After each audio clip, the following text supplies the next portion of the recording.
जो पटना नीट छात्रा का मामला चल रहा है, आपको पता है किस तरीके से पटना पुलिस ने शुरुआत में इस केस का क्या हश्र किया और बहुत सारी चीज़ें आ रही थी। मैंने लगातार आपको कहानी भी सुनाई। फिर मैंने सोचा कि इस पूरे मामले की जो जांच कर रहे हैं, जो पटना पुलिस के सीनियर अफसर हैं, उनमें से किसी एक से बात की जाए, इसलिए कि ताकि मैं खुद ही समझ सकूं कि मामला है क्या। तो कोशिश रंग लाई। एक ऐसे पुलिस अफसर से मेरी बात हुई जिन्होंने इस केस की पूरी कहानी सुनाई। अब आगे कहानी सुनाऊं उससे पहले यह भी आपको बताना जरूरी है कि एक तो उनका नाम ले नहीं सकता क्योंकि उनसे वादा किया है। नंबर 2, अब वो एक पुलिस अफसर है तो उन्होंने पुलिस का ही पक्ष रखा, बट मैं भी सुनना चाहता था कि ये कहानी है क्या, सच्चाई क्या है। तो जो शुरू में मैंने कहा जर्नलिज्म के दोनों पहलू होने चाहिए, वही आज आपके सामने पेश करने की ईमानदारी से कोशिश करूंगा। पहला पक्ष पुलिस का है, बिहार पुलिस का। और जैसा मैंने कहा कि इस केस की जांच से जुड़े जिन इस केस के बारे में सारी जानकारी है उनसे मेरी बात हुई थी, तो उनका पूरा पक्ष क्या है वो रखूंगा। लेकिन उस पक्ष को सुनने के बाद मेरे अंदर बहुत सारे सवाल थे जो मैंने उनसे लास्ट में पूछे, बट वो सवाल के जवाब नहीं मिले। तो पहले उनकी कहानी और फिर उस कहानी का पोस्टमार्टम और उस कहानी के बाद जो सवाल उठ रहे हैं, जो अधूरे हैं, वो तो दोनों पहलू, दोनों पक्ष के साथ इस कहानी की शुरुआत करता हूँ। पहले बिहार पुलिस का पूरा वर्जन, जाहिर सी बात है ऑफ द रिकॉर्ड आपको सुना रहा हूँ। जिस नीट छात्रा की हम बात कर रहे हैं ये एक नाबालिग लड़की थी। 2023 में ये पहली बार पटना आई थी पढ़ाई करने के लिए। जब ये पटना आई थी तब इसने 10th का एग्ज़ाम पास किया था।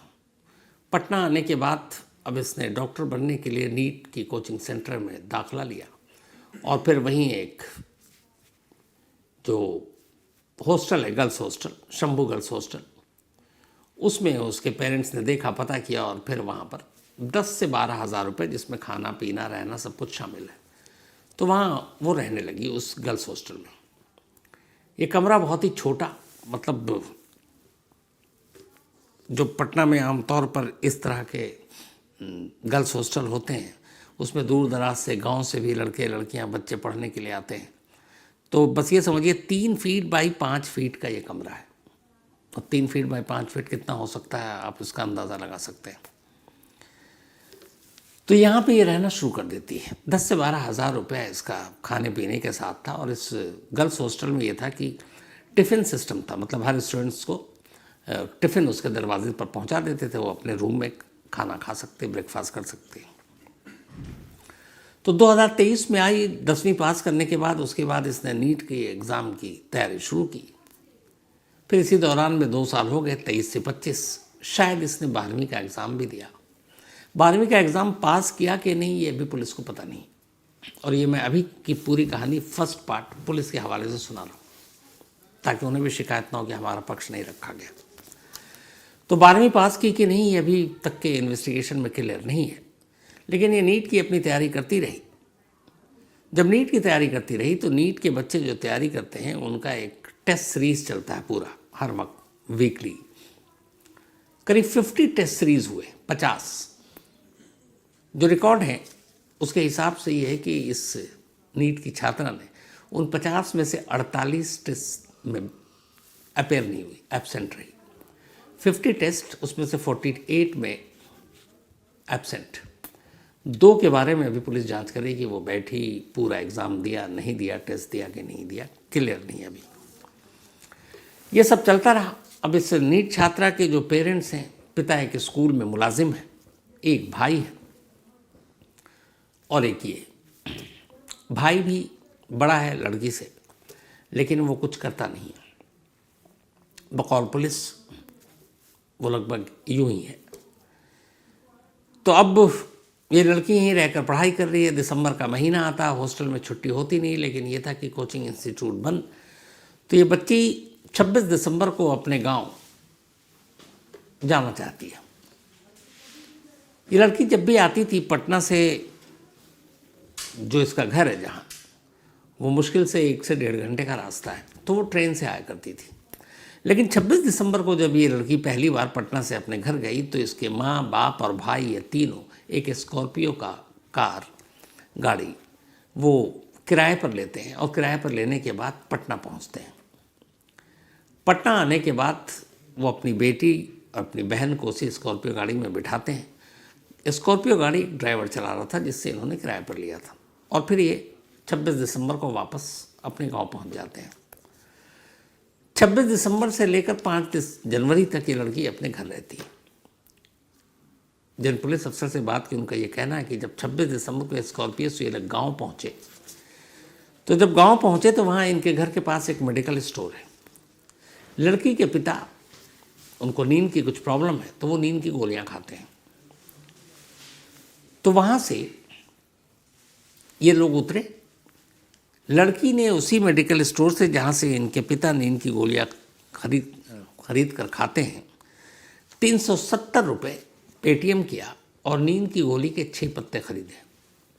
एक पत्ते में 10 गोलियां थी, तो 6 × 10 60 नींद की गोली थी। उसके बाद ये लोग घर गए और ये लड़की नहीं खरीदे, पेटीएम इसी ने ऑनलाइन किया था पेटीएम से। अब 26 दिसंबर से 5 जनवरी तक ये लड़की वहीं घर रहती है। 5 जनवरी को अब लड़की वापस जब आती है तो अकेले आती है, स्कॉर्पियो में नहीं आती बल्कि ट्रेन से आती है, जो अक्सर वो पिछले 2 सालों से आ रही थी। पटना जंक्शन उतरती है, इसके हाथ में एक थैला है, सीसीटीवी फुटेज है। वहाँ जब उतरती है तो इसी के हॉस्टल की एक लड़की अपने किसी जानने वाले को पटना जंक्शन छोड़ने के लिए आई थी। तो वो दोनों स्टेशन पर टकराते हैं। वापसी में ये दोनों लड़कियां एक साथ टेम्पो पकड़ते हैं, ऑटो जो बिहार में इसको टेम्पो बोलते हैं। तो उसमें बैठकर ये लोग हॉस्टल पहुंचते हैं। जब हॉस्टल पहुंचे तब दोपहर के 3:37 का वक्त हुआ था। 3:37 पर ये लड़की अपने कमरे में जाती है और उसके बाद 3:37 से लेकर जब ये हॉस्टल पहुंची तो इसने एंट्री करते हैं, जो भी बच्चे बाहर चले जाते हैं, जो छुट्टी से लौटते हैं या हॉस्टल में एंट्री करते हैं, तो इसने पहले आउट वाले कॉलम में साइन कर दिया था, फिर उसे काट कर इन वाले कॉलम में लिखा। उसके बाद ये अपने कमरे में चली गई। कमरे में जाने के बाद ये लड़की अब 5 जनवरी को 3:37 से लेकर रात तक 2 बार सिर्फ बाहर निकलती है और दोनों बार पानी लेने के लिए निकलती है। इसके बाद ये लड़की बाहर नहीं निकलती। इस दौरान में अब हॉस्टल के कुछ लोगों को पता था कि ये वापस घर से लौट आई है छुट्टी से, तो रात का खाना शायद इसके घर के कमरे के बाहर रख देते हैं टिफ़िन, पर ये खाती नहीं है। सुबह हो गई। जब सुबह हुई तो फिर ब्रेकफास्ट जो है वो रखा गया, लेकिन लड़की ने दरवाज़ा नहीं खोला। जब ब्रेकफास्ट के बाद लंच का टाइम आ गया और लंच में भी दरवाज़ा नहीं खोला और टिफ़िन रखा हुआ है, तब हॉस्टल के जो स्टाफ हैं उन्हें थोड़ी फिक्र हुई। इसके बाद उन्होंने दरवाजे को नॉक किया, आवाज़ अंदर से आई नहीं। तभी उसी हॉस्टल की 10-12 लड़कियां आईं, उन्होंने भी नॉक किया, लड़की ने अंदर से कोई जवाब नहीं दिया। तब सब परेशान हो गए। इसके बाद गार्ड को बुलाया गया। गार्ड ने किसी तरह दरवाज़ा खोला। जब दरवाज़ा खोला तो लड़की अंदर बेहोश पड़ी थी। जब लड़की को बेहोश देखा तो फ़ौरन गार्ड, हॉस्टल के जो स्टाफ, ये लोग लेकर वहाँ से 200 मीटर की दूरी पर सहजानंद हॉस्पिटल है, वहाँ ले गए। सहजानंद हॉस्पिटल भी ना कहें उसे, बल्कि एक क्लिनिक है छोटा सा, जो बेसिक मरहम पट्टी के लिए एक तरह से या दवा, बुखार की गोलियां देते हैं। तो वहाँ ले गए। वहाँ ले जाने के दौरान में अब हॉस्टल के पास लड़की के पेरेंट्स के नंबर थे। हर बच्चे के नंबर पेरेंट्स के होते हैं हॉस्टल के पास। तो उन्होंने लड़की के पिता को फ़ोन करना शुरू किया, लेकिन उन्होंने फ़ोन नहीं उठाया। इत्तेफाक से इसी हॉस्टल में कुछ वक्त पहले तक एक और लड़की रहती थी जो सेम इस लड़की के इलाके की थी। हॉस्टल वाले उस लड़की के पिता को फ़ोन करते हैं और बताते हैं कि ऐसे ऐसे ये लड़की बेहोश है, उनके पेरेंट्स फ़ोन नहीं उठा रहे हैं, आप उन्हें घर जाकर मैसेज दे दीजिए। तब उस एक्स जो हॉस्टलर थी उसके फादर जाकर लड़की के माँ बाप को पहली बार इन्फॉर्म करते हैं कि ऐसे से आपकी बेटी बेहोश है और इस वक्त हॉस्पिटल में।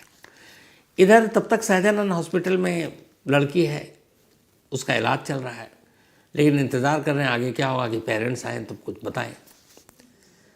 फिर पेरेंट्स आते हैं और शाम के करीब 7:30 बजे थे उसी दिन 6 जनवरी। 6 जनवरी की 7:30 बजे पेरेंट्स आए, उन्होंने देखा तो उसने बताया कि इसकी हालत ठीक नहीं है, बेहोश है और ड्रग्स का इलाज कर रहे थे उस वक्त। तो फिर जो पुलिस का पक्ष है वो ये है कि यहाँ से फिर पेरेंट्स ने कहा कि इसको दूसरे हॉस्पिटल ले जाते हैं और फिर प्रभात हॉस्पिटल ले गए, सेकंड हॉस्पिटल। प्रभात ले जाने के बाद प्रभात हॉस्पिटल में जब ये लड़की पहुंची, सहजानंद के जो मेडिकल रिपोर्ट थी वो दिखाई, तो ये हुआ कि उन्होंने भी इसका ड्रग्स का इलाज करना शुरू किया। फिर प्रभात हॉस्पिटल ने एक MLC तैयार की, मेडिकल लीगल केस जो होता है, और उन्होंने डॉक्टर जो नाम था, जब वहाँ पे गए प्रभात हॉस्पिटल के, तो उन्होंने एक पुलिस को कहा कि हम बताएं। हालांकि जो पुलिस का वर्जन है वो ये है कि जब लड़की प्रभात हॉस्पिटल पहुंची तो उनके पेरेंट्स वहाँ पे आ चुके थे। उन्होंने कहा कि ये फैमिली मैटर है, आप पुलिस को इन्फॉर्म मत कीजिए। तो हॉस्पिटल ने कहा कि नहीं, ये एक MLC का केस है, मेडिकल लीगल का केस है, तो हमें तो बताना पड़ेगा। तो उन्होंने फिर ये जो लड़की का केस था इसको कदम कुआं थाने को इन्फॉर्म कर दिया, क्योंकि ये हॉस्पिटल जो पड़ता था प्रभात, ये कदम कुआं थाने के जुरिडिक्शन में आता था। कदम कुआं थाने में जब इन्फॉर्म किया गया तो वहाँ से एक SI आया, दरोगा, और आया और उसके बाद उसने पूछा, ये बात है 6 तारीख की। तो ये हुआ कि अभी तो लड़की बेहोश है। पेरेंट्स ने स्टेटमेंट देने से मना कर दिया। दरोगा ने अपना नंबर दिया और कहा कि जब होश में आ जाए आप लोगों को स्टेटमेंट देना, मुझे बुला लीजिएगा, मैं आ जाऊँगा। इसके बाद 7 तारीख को दरोगा साहब गए ही नहीं। फिर 8 तारीख हो गई। 8 तारीख को जब ये पहुँचे तो पेरेंट्स ने पहली बार बयान दिया, लड़की के पिता ने। हालांकि फिर पिता ने कहा, जो डॉक्टर है वहाँ, डॉक्टर सतीश, उनके पास चैट है कि इनके एक कंपाउंडर के ज़रिए कहलवाया गया कि हम पुलिस में नहीं जाना चाहते हैं, ये फैमिली का मैटर है। लेकिन फिर भी MLC तैयार था। तो 8 तारीख को कदम कुआं थाने के दरोगा ने पिता का लड़की के स्टेटमेंट ले लिया। अब स्टेटमेंट लेने के बाद 9 तारीख आ गई। 9 तारीख को अब प्रभात हॉस्पिटल में पहली बार जब बाकी लोग आए, उसके बाद चित्रगुप्त नगर थाने को इन्फॉर्म किया गया और चित्रगुप्त नगर थाने ने 9 जनवरी को FIR दर्ज की। अब चित्रगुप्त नगर थाने इसलिए इसमें इन्वॉल्व है क्योंकि जिस हॉस्टल में लड़की बेहोश मिली थी वो जुरिडिक्शन, वो इलाका चित्रगुप्त नगर थाने के तहत आता है। ये मामला कदम कुआं थाने का तो था ही नहीं। कदम कुआं थाना इसलिए इन्वॉल्व हुआ क्योंकि वहाँ पर प्रभात हॉस्पिटल का मामला था और वो उसके इलाके में आता था। तो अब FIR दर्ज हो जाती है। इसके बाद अब ये लड़की 6, 7, 8, 9, 10 यानी 5 दिन तक प्रभात हॉस्पिटल में रहती है। 5 दिन तक रहने के बाद 11 को इसकी हालत ख़राब होती है, तो फिर इसे मेदांता भेज दिया जाता है और मेदांता में ये लड़की दम तोड़ देती है। अब इसके बाद फिर सारी कार्रवाई, सारी कहानियाँ तो आपको पता है जो पहले सुनाई। अब जिन पुलिस अफसर से मैंने बात की, यहाँ तक की कहानी तो आपने बड़ी सीधे सपाट सुना दी, और अगर इतने ही सब कुछ सच है तो फिर एक तो मामला क्या है, लड़की के साथ हुआ क्या, और दूसरा फिर 2 पुलिस अफसरों को सस्पेंड क्यों किया अगर कोई गलती नहीं थी। एक कदम कुआं थाने के दरोगा को और एक चित्रगुप्त नगर थाने की इंस्पेक्टर या SHO रोशनी कुमारी को। तो उन्होंने इन दोनों के बारे में एक दलील दी। उन्होंने कहा कि कदम कुआं थाने के दरोगा को इसलिए सस्पेंड किया गया कि जब पहली बार प्रभात हॉस्पिटल वो पहुंचा और उसने MLC देखा कि एक लड़की आई है जिसका ड्रग्स का इलाज चल रहा है, शायद जान देने की कोशिश की है, तो उसका थाना या उसका जुरिडिक्शन नहीं था, लेकिन उसका फ़र्ज़ था कि वो फ़ौरन चित्रगुप्त नगर थाने की को इन्फॉर्म करे कि ऐसा ऐसा केस है और ये आपके जुरिडिक्शन में आता है क्योंकि वो हॉस्टल आपके तहत है। तो कदम कुआं थाने ने चित्रगुप्त नगर थाने को ये इन्फॉर्मेशन पास नहीं किया और दरोगा साहब बैठ गए कि एक लड़की है, ठीक है, अभी जिंदा है और ड्रग्स का केस है, तो इसमें क्या इन्फॉर्म करना, मतलब कोई केस ही नहीं है। तो इसीलिए कदम कुआं थाने के दरोगा को सस्पेंड किया गया कि जैसे ही MLC और इस लड़की के बारे में 6 तारीख को उसको पता चला था, उसको फ़ौरन चित्रगुप्त नगर थाने को इन्फॉर्म करना चाहिए था क्योंकि ये उनका केस था, लेकिन उसने किया नहीं। तो फिर चित्रगुप्त नगर थाने की SHO को क्यों सस्पेंड कर दिया गया अगर सब कुछ सीधा मामला था? तो जिन पुलिस अफसर साहब से मैंने बात की उनका कहना था कि चित्रगुप्त नगर थाने की गलती ये थी कि उन्हें इस हॉस्टल में और इस लड़की के साथ क्या कुछ हुआ अगले 3 दिनों तक कोई जानकारी ही नहीं थी। तो जांच से जुड़े इन पुलिस अफसर के हिसाब से रोशनी कुमारी को ये पता होना चाहिए था कि उनके थाने के तहत एक हॉस्टल में ऐसा ऐसा मामला हुआ है, एक लड़की बेहोश मिली है, हॉस्पिटल में है, ड्रग्स का इलाज चल रहा है, लेकिन उन्हें 9 तारीख तक पता ही नहीं था, इसीलिए इनको सस्पेंड किया गया। तो ये 2 कार्रवाई की सफाई तो उन्होंने दे दी। अब जाहिर सी बात है, मेरा सिंपल सा सवाल था कि लड़की को हुआ क्या था। तो ये सब जो मैं आपको बता रहा हूँ ये मेरा वर्जन नहीं है, ये बिहार पुलिस के उन अफसर का वर्जन है जो इस पूरे केस को जानते हैं, जो जांच के हर एक पहलू से वाकिफ़ है। इसके बाद मैं अपने ऊपर आऊँगा। तो उनका कहना था कि ये लड़की जब 26 दिसंबर को पहुंचती है तो वहाँ उस मेडिकल स्टोर से दवा खरीदती है, नींद की गोली, जहाँ से इसके पिता लेते थे क्योंकि वो गोली नींद की खाते थे। इनका ये कहना था कि लास्ट दिसंबर से ये सोशल अपने मीडिया पर, इंटरनेट पर ये सर्च कर रही थी कुछ मेडिसिन जिसमें साइनाइड से लेके पैरासीटामोल तक शामिल है। अब क्यों, कोई क्यों सर्च करेगा? तो बिहार पुलिस का ये पक्ष था कि इस लड़की के कमरे से इसकी एक डायरी मिली है और उस डायरी में ये लिखा हुआ कई जगह पर कि मैं अपने माँ बाप को धोखा दे रही हूँ, मैं शायद उतना अच्छा पढ़ नहीं रही हूँ, मेरा बड़ा भाई भी कुछ नहीं कर पाया, मैं भी कुछ नहीं कर पा रही हूँ, पैसे के खर्च भी हो रहे हैं। ये डायरी में कुछ जगह लिखा हुआ है। और फिर ये सारी चीज़ें का सर्च इंटरनेट पर। फिर ये भी है कि जो ये मेडिसिन लेकर आई उसको भी इसने सर्च किया था पटना में रहते हुए, लेकिन ले नहीं पाई। जब ये पिता के साथ गई 26 दिसंबर को, तब वहाँ से उसने खरीदा। बिहार पुलिस का ये भी कहना है कि उस कमरे से, जिस कमरे में लड़की बेहोश मिली थी, सेम मेडिसिन के 3 खाली पत्ते मिले। 5 मतलब 6 उसने खरीदे थे बल्कि, और 3 खाली पत्ते, 3 या उसने कितने 6 पत्ते खरीदे थे 60, 3 खाली मिले। अब 3 खाली का मतलब होता है एक पत्ते में अगर 10 तो 3 में 30 गोलियां गायब थी। और ये पत्ते केयरटेकर ने उठाकर लड़की के मामा को दिया और लड़की के मामा ने फिर पुलिस को दिया। बाकी के 3 पत्ते के बारे में इनको जानकारी नहीं है कि वो कहाँ है। तो ये 3 पत्ते दिए। उनका कहना है कि जब ये सहजानंद हॉस्पिटल गई, उसके बाद प्रभात हॉस्पिटल गई और फिर मेदांता गई, इन तीनों जगह पर ड्रग्स का ही इलाज चल रहा था। अब सवाल ये है कि चलिए ड्रग्स का इलाज चल रहा था, नींद की गोलियां मिली, सारी चीज़ें मैं पुलिस के उससे कहानी सुना रहे हैं वो। मेरा सवाल था कि ये सारी चीज़ें हैं वो अगर एक तरह से लाइफ से मायूस थी या फिर डिप्रेशन में थी, पढ़ाई लिखाई सही नहीं थी, 50 में से 48 टेस्ट दिया नहीं, लेकिन जो पोस्टमार्टम रिपोर्ट है जिसमें उस लड़की के जिस्म पर जख्मों के निशान मिले वो कहाँ से आए? जो फॉरेंसिक रिपोर्ट है जिसमें यह है कि उसके अंदरूनी कपड़ों पर जो स्पम मिले हैं वो किसके नमूने हैं, कौन है वो? तो ये कहाँ से? एक लड़की अगर मान लीजिए 1% को कि डिप्रेशन में है या कुछ भी है और वो मतलब जान भी देना चाहती है, लेकिन वो अपना रेप खुद थोड़ी कर सकती है, तो ये कहाँ से आए? अब इस पर पहले बिहार पुलिस की सफाई सुनिए। उनका कहना है कि जो पोस्टमार्टम रिपोर्ट, अच्छा उससे पहले कि जब पुलिस ने सफाई दी और ये कहा कि कोई रेप की कोशिश या सेक्सुअल असॉल्ट नहीं हुआ, वो कहानी कहाँ से आई?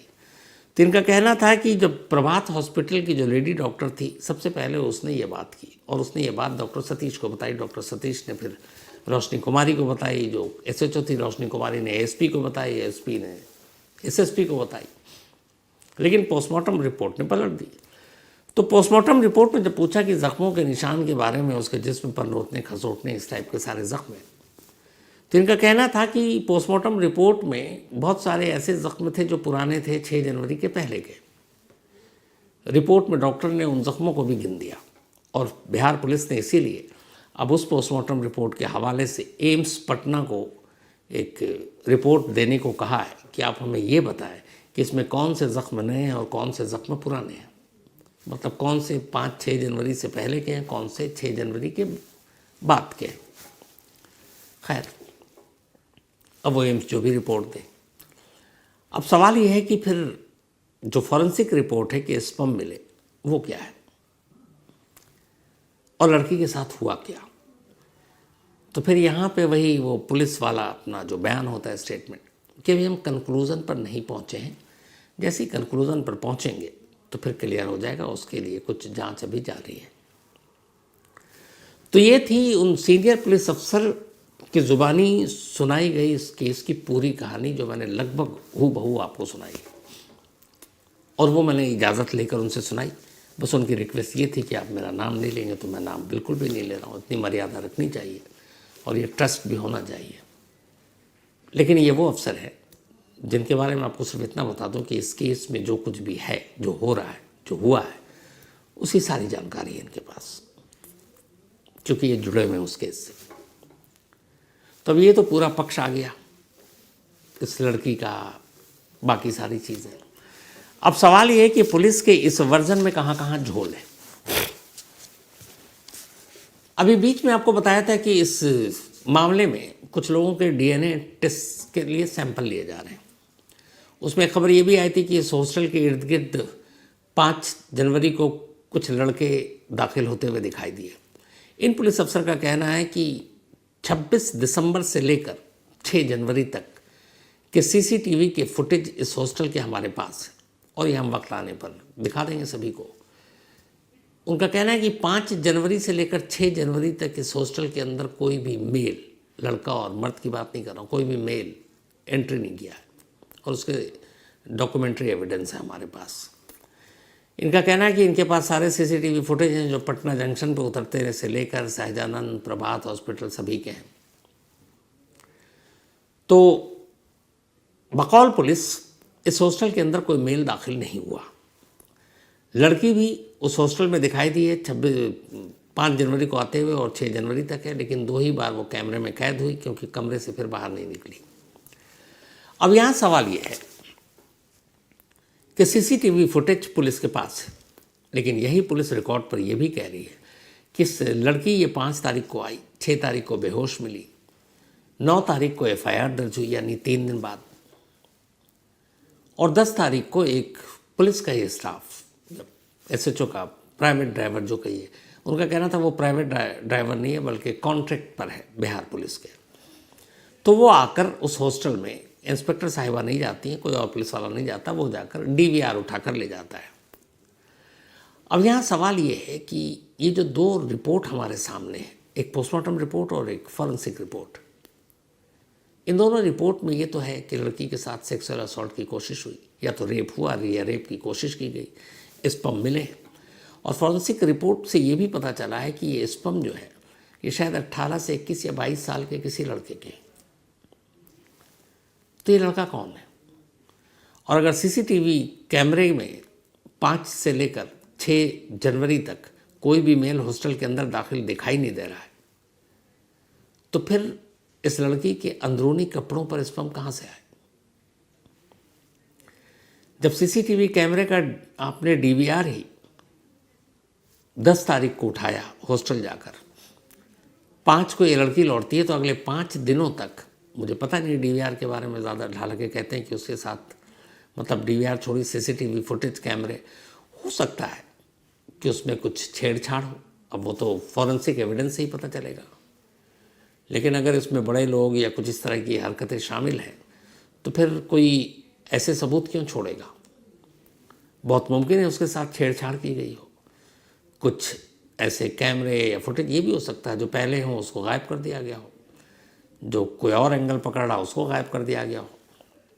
तो जब 5 दिन तक आप सीसीटीवी कैमरा क्राइम सीन को आप देख ही नहीं रहे तो फिर कैसे यकीन किया जाए?